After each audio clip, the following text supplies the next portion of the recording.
Hello Avon, good morning. कैसे हो आप सब? चलिए अब देखते हैं, अगर आप लोग गेट कैलकुलस की तैयारी कर रहे हैं तो गेट कैलकुलस को तैयार करने के लिए पहले आपको पता होना चाहिए कि इस पर्टिकुलर सब्जेक्ट की क्या इंपॉर्टेंस है हमारे गेट के सिलेबस में। तो गेट कैलकुलस की अगर आप तैयारी करें, गेट कैलकुलस करीबन आप ले सकते हो तो 8 से 9 नंबर का एग्जाम में आता है।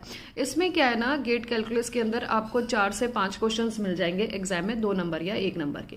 गेट कैलकुलस के अंदर आप लोगों के जो क्वेश्चन या टॉपिक्स कवर होते हैं वो होते हैं differential calculus, vector calculus and integral calculus. ठीक है, अब अगर हम डिफरेंशियल कैलकुलस की बात करें तो जो आप फंक्शन ऑफ सेवरल वेरिएबल अपने रियल में पढ़ते हो, है ना, तो वही फंक्शन ऑफ 2 और मोर वेरिएबल नाम से इसमें भी वो टॉपिक दिया गया है, जिसमें आपका कनेक्ट होता है या आप कहते हो कि जिसमें कॉपी पेस्ट हो जाता है वो कंटेंट, लिमिट का, कॉन्टिन्यूटी का, डिफरेंशियबिलिटी का, डायरेक्शनल डेरिवेटिव का, मैक्सिमा मिनिमा सैडल पॉइंट वाला हायर ऑर्डर डेरिवेटिव का कॉन्सेप्ट, उसके अलावा मेथड ऑफ लैग्रेंज मल्टीप्लायर्स ये वाला कॉन्सेप्ट, उसके अलावा डायरेक्शनल डेरिवेटिव का।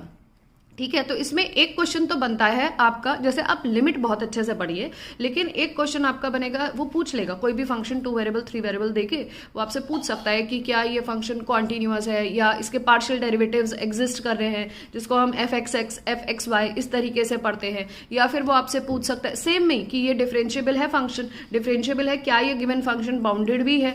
उसके बाद वो ये पूछ सकता है कि क्या इस फंक्शन के इस पर्टिकुलर पॉइंट पे डायरेक्शनल डेरिवेटिव एग्जिस्ट कर रहे हैं। तो ऐसा घुमा फिरा के एक क्वेश्चन आपका 2 नंबर का बन जाता है।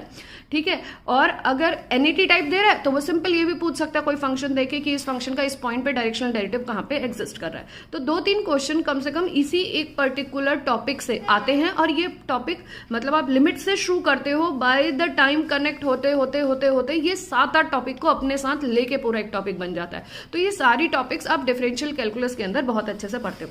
अगर आप चाहते हो कैलकुलस पढ़ना तो मैंने जो गेट अप्लाइड बैच है उसमें कैलकुलस स्टार्ट कर रखी है, और बैच के प्राइसेस जो है ड्रॉप हो चुके हैं 3 जनवरी तक। दैट मीन्स कल तक आपको गेट के प्राइसेस ड्रॉप मिलेंगे। तो अब जो गेट अवेलेबल है वो 999 में अवेलेबल है। अगर आप चाहते हैं तो मेरे कॉन्टैक्ट नंबर 8860338838 में मैसेज करके वो बैच परचेज कर सकते हैं, या फिर मेरी ऐप या वेबसाइट में भी गेट 2026 अप्लाइड बैच करके परचेज कर सकते हैं। तो देर किस बात की है, ये कैलकुलस का टॉपिक बहुत इंपॉर्टेंट है जो सब बच्चों को जाने से पहले तैयार करना चाहिए। अब बात करते हैं वेक्टर कैलकुलस में, तो उसमें कर्ल, ग्रेडियंट, डाइवर्जेंस ये पढ़ते हो। इससे related 3 theorems, green theorems, stroke theorems और कर्ल डाइवर्जेंस थ्योरम, ये 3 थ्योरम आती है। अब बात करते हैं अगर हम इंटीग्रल कैलकुलस में, तो उसमें surface integral, volume integral, double integral, triple integral ऐसे टॉपिक कवर कराए जाते हैं। So thank you.